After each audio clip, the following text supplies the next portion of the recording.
ఉదాహరణ మనం చెప్పుకుంటే కర్ణుడు చనిపోయిన తర్వాత స్వర్గానికి పోయాడు. ఆయన అక్కడ మొగాన్ని తలపేసేశారు. ఆయన స్వర్గానికి రానివ్వలేదు. ఆయన అదో కర్ణుడు దానకర్ణుడు కదా. మరి దానకర్ణుడు ఎదుగు రానివ్వలేదు అని ఒక సంశయము ఆయనకు వచ్చింది. నేనొస్తే తలపోయడం ఏందా బాబు చెయ్యండి అంటే, లేదండి మీకు ప్రవేశం లేదు, మా రాజుగారు చెప్తారు తలపోయడం. తలుపు వేసేశారు. వెంటనే అక్కడే కూర్చొని ఆయన తండ్రి వెళ్తున్నా సూర్య భగవాను ప్రార్థన చేశారు. ప్రార్థన చేయగానే ఆయన వచ్చింది.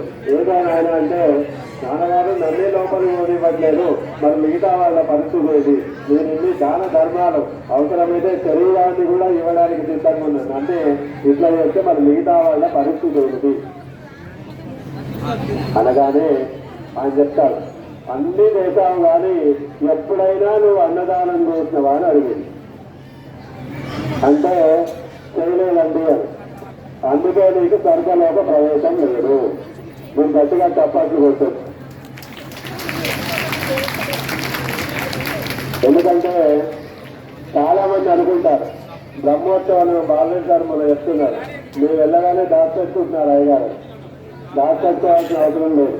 ఎందుకంటే ఎంతో సంపాదిస్తారు మీరు, కానీ భగవంతుడికి సమర్పించే అవకాశం కొంతమందికి మాత్రమే లభిస్తుంది.